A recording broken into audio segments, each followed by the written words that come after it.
আসসালামু আলাইকুম ওয়া রাহমাতুল্লাহি ওয়া বারাকাতুহু। আলহামদুলিল্লাহি রাব্বিল আলামিন ওয়াসসালাতু ওয়াসসালামু আলা নাবিয়্যিনা মুহাম্মাদিন ওয়া আলা আলিহি ওয়া আসহাবিহি আজমাইন। আম্মা বা'দ। সম্মানিত দর্শকবৃন্দ, আপনাদের সবাইকে স্বাগত জানাচ্ছি জীবনের আলো তাফসিরুল কোরআনের আজকের এই পর্ব থেকে। বরাবরের মতো আমরা আজও সূরা আল ইমরানের এক বা একাধিক আয়াত থেকে তাফসির পেশ করব ইনশাআল্লাহ। এবং আমরা সকলেই জানি সূরা আল ইমরান এটি একটি মাদানী সূরা। এই সূরার মধ্যে অনেক গুরুত্বপূর্ণ প্রসঙ্গ আলোচিত হয়েছে। আমরা তেলাওয়াতের পর সেই প্রসঙ্গগুলো এবং সংক্ষিপ্ত তাফসির ও আজকের আলোচনার শিক্ষাগুলো আপনাদের সামনে তুলে ধরবো ইনশাআল্লাহ। আসুন তাহলে শুরু করা যাক। আউযু বিল্লাহি মিনাশ শাইতানির রাজীম। যালিকা মিন আনবাইল গায়বি নূহিহি ইলাইক ওয়া মা কুনতা লাদাইহিম ইয ইলকুনা আকলামাহুম أيهم يكفل مريم وما كنت لديهم إذ يختصمون। আমরা সূরা আল ইমরানের ৪৪ নম্বর আয়াত থেকে তেলাওয়াত করলাম। এখন এর শব্দার্থ, সরল অর্থানুবাদ এবং সংক্ষিপ্ত তাফসীর সহ অন্যান্য বিষয়গুলো আপনাদের সামনে পেশ করব ইনশাআল্লাহ। আল্লাহ সুবহানাহু ওয়া তাআলা বলছেন, যালিকা এটি, মিন হতে, আম্বা সংবাদসমূহ, আল গাইব গায়েবের, নূহিহি যা আমরা ওহী রূপে প্রেরণ করেছি, ইলাইক আপনার প্রতি, ওয়ামা কুনতা আর আপনি ছিলেন না, লাদাইহিম তাদের কাছে, ইজ যখন, ইউলকুনা তারা নিক্ষেপ করছিল, আকলামাহুম তাদের কলম, আইয়ুহুম কে তাদের মধ্যে, ইয়াকফুলু তত্ত্বাবধান করবে, মারইয়াম মারিয়ামের, ওয়ামা কুনতা আর আপনি ছিলেন না, লাদাইহিম তাদের কাছে, ইদ যখন, ইখতাসিমুন তারা ঝগড়া বিবাদ করছিল। আমরা এবারে সরল বাংলানুবাদ পেশ করছি। আল্লাহ সুবহানাহু ওয়া তাআলা বলছেন, আর সেটি গায়েবের সংবাদসমূহের অন্তর্ভুক্ত যা আপনার কাছে আমরা ওহী রূপে প্রেরণ করেছি। আর আপনি তাদের কাছে ছিলেন না যখন তারা কলম নিক্ষেপ করছিল যে কে তাদের মধ্যে মারিয়ামের দেখাশোনা করবে, তত্ত্বাবধান করবে।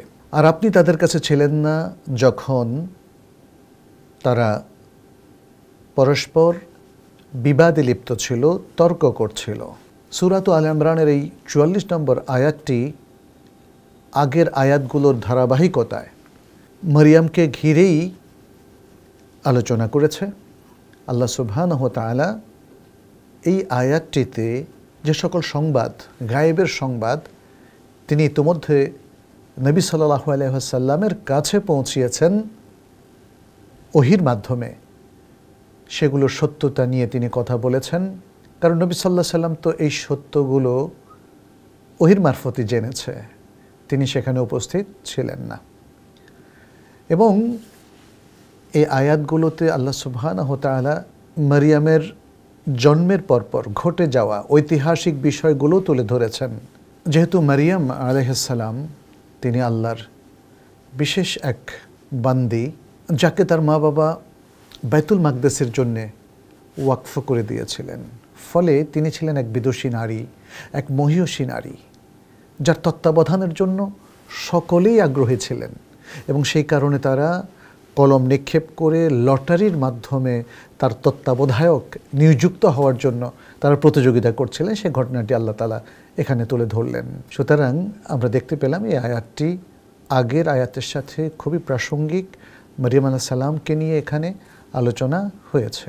আমরা সংক্ষিপ্ত তাফসীর যদি পেশ করি তাহলে দেখব যেখানে আল্লাহ সুবহানাহু ওয়া তাআলা বলছেন, যালিকা মিন আনবাইল গায়ব, তিনি বলছেন যে এই যে আলোচনা হলো ইতোপূর্বের আয়াতগুলোতে যেখানে ইমরানের কথা বলা হয়েছে, ইমরানের স্ত্রীর কথা বলা হয়েছে, যেখানে জাকারিয়া আলাইহিস সালামের কথা বলা হয়েছে, এবং অনেক বৃদ্ধ বয়সে ইয়াহিয়া নামক এক পুত্র সন্তান লাভের কথা বলা হয়েছে। এই যে বিশাল ঘটনা প্রবাহ, এই ঘটনা প্রবাহগুলো তো নবী সাল্লাল্লাহু আলাইহি সাল্লামের জানার কথা নয়, কারণ তিনি তখন তাদের কাছে ছিলেন না। কিন্তু তিনি জেনেছেন। কিভাবে জেনেছেন? আল্লাহ সুবহানাহু ওয়া তাআলা সেটা এখানে উল্লেখ করে দিয়েছেন, নূহিহি ইলাইক। এই ঘটনাগুলো আপনার কাছে আমি ওহীরূপে পাঠিয়েছি, ওহীর মাধ্যমে আপনি এটা জেনেছেন। সুতরাং ইতিহাসের অনেক ঘটনা, অনেক বিশাল বিশাল বিষয়গুলো আল্লাহ সুবহানাহু ওয়া তাআলা ওহীর মাধ্যমে নবী সাল্লাল্লাহু আলাইহি সাল্লামকে জানিয়েছেন। এই যে ওহীর মাধ্যমে জানানোর এই বিষয়টা, এটা নবী সাল্লাল্লাহু আলাইহি সাল্লামের জন্য একটা বিশেষত্ব, এবং তার এই জানার বিষয়টা তার মুআজিজা, এবং এই মুআজিজাটা দিয়েছেন কে? আল্লাহ সুবহানাহু ওয়া তাআলা। এতগুলো কথাই ছোট্ট নূহিহি ইলাইকার মধ্যে নিহিত রয়েছে। আল্লাহ সুবহানাহু ওয়া তাআলা তিনি ওহী পাঠান কার কাছে? যিনি নবী এবং রাসূল, তার কাছে। ফলে নবী সাল্লাল্লাহু আলাইহি সাল্লামের নবুয়ত এবং রিসালাত আরও একবার প্রমাণিত হল। আল্লাহ সুবহানাহু ওয়া তাআলা ওহীর মাধ্যমে যা পাঠান তা মহাসত্য। ফলে যে ঘটনাগুলো আল কোরআনে নাজিল হয়েছে এবং আল কোরআন এখানে বিশদ আলোচনা করেছে, এগুলো সবই সত্য ঘটনা। নবী সাল্লাল্লাহু আলাইহি সাল্লাম তিনি তো সত্য ছাড়া আর কিছুই বলেন না, সেটি এখানে প্রকটিত হয়েছে। এরপর আল্লাহ সুবহানাহু ওয়া তাআলা আরেকটা জিনিস ক্লিয়ার করে দিলেন যে এই ঘটনাগুলো আজকে মুহাম্মদ সাল্লাল্লাহু আলাইহি সাল্লাম উম্মতের উদ্দেশ্যে বর্ণনা করছে, অথচ তিনি তো এই ঘটনাকালীন সময়ে তাদের কাছে ছিলেন না। তাহলে এটাও প্রমাণ করে যে এগুলো ওহীর মাধ্যমেই তিনি প্রাপ্ত হয়েছেন। আর এখানে কোন ঘটনা সেটাও কিন্তু উল্লেখ করা হলো।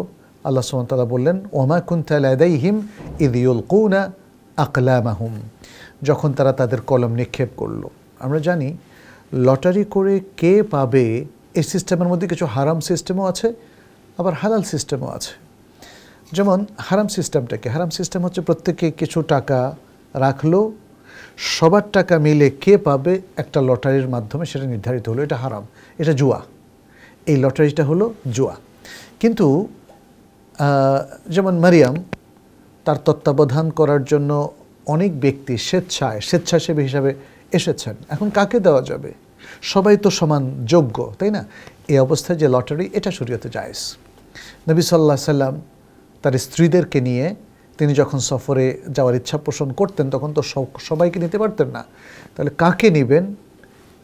তার স্ত্রীদের মধ্যে লটারি হতো, একজনকে তিনি নিতেন বা দুজনকে নিতেন। এটা বিদায় হজের ঘটনা নয়, অন্য সফরের কথা। আর যাদেরকে একবার নিয়েছেন, পরবর্তীবার অন্য স্ত্রীদের মধ্যে লটারি হতো। এইভাবে এই ধরনের লটারি এটা জায়েজ। এবং এই লটারিটা কে করেছিলেন? ইতিহাস বলে এই লটারিটা করেছিলেন জাকারিয়া আলাইহিস সালাম। যেহেতু তার যারা শুভাকাঙ্ক্ষী মানুষ, তারাই তো মারিয়াম, তার জন্য, তার তত্ত্বাবধানের জন্য তারা আগ্রহী ছিলেন। আচ্ছা, এরপরে আল্লাহ সুবহানাহু ওয়া তাআলা নবী সাল্লাল্লাহু আলাইহি সাল্লামকে আবারও বললেন, ওমা কুনতা লাদাইহিম ইয ইয়াখতাসিমুন। তারা যখন মারিয়াম আলাইহিস সালামের নানা বিষয় কিংবা পরবর্তীতে মারিয়ামের পুত্রকে নিয়ে নানা ধরনের কানা ঘুষা কিংবা বিভিন্ন রকম মন্তব্য করতে শুরু করলো, তর্ক বিতর্ক করলো, সেই তর্ক বিতর্কের সময় নবী সাল্লাল্লাহু আলাইহি সাল্লাম তাদের কাছে ছিলেন না। সে কথাই তিনি বললেন, ওমা কুনতা লাদাইহিম, তুমি তাদের কাছে ছিলে না ইয ইয়াখতাসিমুন, যখন তারা ঝগড়া বিবাদ করছিল, মতানৈক্য করছিল। তাহলে দুটো ঘটনা এখানে, একটা হলো লটারি ফেলা, মারিয়ামের কে তত্ত্বাবধায়ক হবে সেই ব্যাপারে, আরেকটা হলো তাদের ঝগড়া বিবাদ কিংবা মতানৈক্য, যেটি ঈসা আলাইহিস সালামের জন্মকেন্দ্রিক তারা করেছিলেন। তো দুটো ঘটনাই নবী সাল্লাল্লাহু আলাইহি সাল্লাম প্রত্যক্ষ করেননি, তিনি এর প্রত্যক্ষদর্শী ছিলেন না, বাট তিনি বর্ণনা করছেন পুরা বিশ্বজগতের সামনে, উম্মার সামনে, সেটি হচ্ছে ওহীর মারফত। এখানে আরেকটি বিষয়ে আল্লাহ সুবহানাহু ওয়া তাআলা উল্লেখ করলেন যে নবী সাল্লাল্লাহু আলাইহি সাল্লাম যখন উপস্থিত ছিলেন না, তিনি বললেন কি, ওয়ামা কুনতা লাদাইহিম ইয ইয়াখতাসিমুন, তুমি তাদের কাছে ছিলে না যখন তারা বিবাদ করছিল, মতানৈক্য করছিল, তর্ক বিতর্ক করছিল। কি নিয়ে তারা তর্ক বিতর্ক করছিল সেটি নিয়ে মুফাসসিরিন কিরামের অনেক কথা। তার মধ্যে প্রণিধানযোগ্য হলো যে তারা তর্ক বিতর্ক করছিল যে তাদের মধ্যে কে মারিয়ামের দেখাশোনা করার জন্য অধিক উপযুক্ত ব্যক্তি? মান আহাক্কু বিহা, কে তাদের মধ্যে অধিক উপযুক্ত ব্যক্তি? এবং এটি তাফসিরে তাবারি সহ আর অন্যান্য তাফসিরে উল্লেখ করা হয়েছে।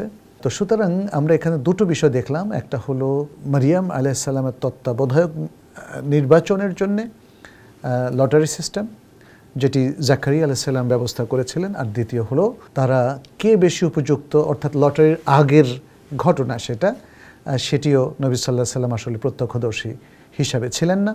ফলে এই বিষয়গুলো আল্লাহ সুবহানাহু ওয়া তাআলা তাকে ওহী মারফত জানালেন, সে কথাটি এখানে উঠে আসলো এবং এর মধ্য দিয়ে প্রমাণিত হলো যে ঘটনাগুলো ইতিহাসের সত্য ঘটনা এবং সত্য বলেই আল্লাহ সুবহানাহু ওয়া তাআলা সেটি আল কোরআনের মধ্যে উল্লেখ করে দিয়েছেন এবং নবী সাল্লাল্লাহু আলাইহি ওয়াসাল্লাম সেটি জাতির উদ্দেশ্যে বর্ণনা করেছেন।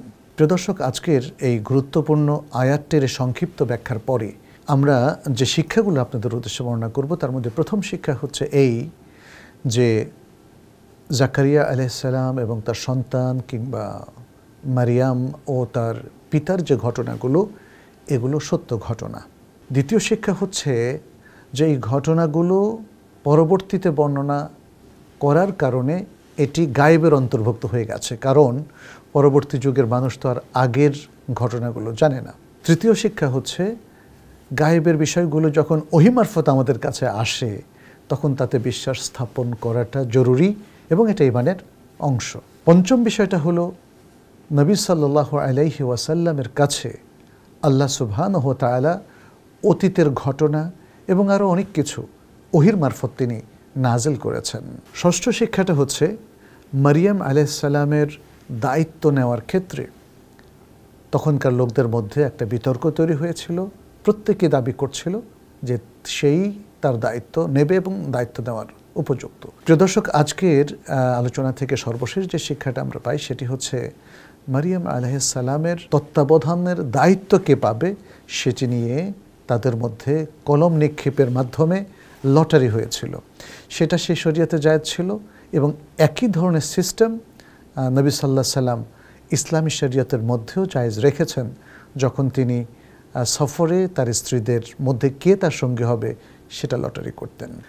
প্রিয় দর্শক, আজকে যে শিক্ষাগুলো পেলাম আশা করছি এগুলো আমাদের জ্ঞানকে সমৃদ্ধ করবে। বিশেষ করে সর্বশেষ শিক্ষা যেটা লটারি নিয়ে আমরা বললাম, লটারি যদি আমাদের জুয়ার দিকে ঠেলে দেয় তাহলে সেটা নিষিদ্ধ, এবং এটা যদি আমাদের দায়িত্বশীল নির্বাচনের জন্য হয় যখন সবাই সমান হকদার, তাহলে সেটা জায়েজ। আল্লাহ আমাদেরকে বোঝার তৌফিক দান করুন। আজ এ পর্যন্তই। হাদা ওয়া সাল্লাল্লাহু ওয়া সাল্লামা আলা নবিয়িনা মুহাম্মদ ওয়া আলা আলিহি ওয়া আসহাবিহি আজমাইন। আসসালামু আলাইকুম ওয়া রাহমাতুল্লাহি ওয়া বারাকাতুহু। ذلك الكتاب لا ريب فيه هدى للمتقين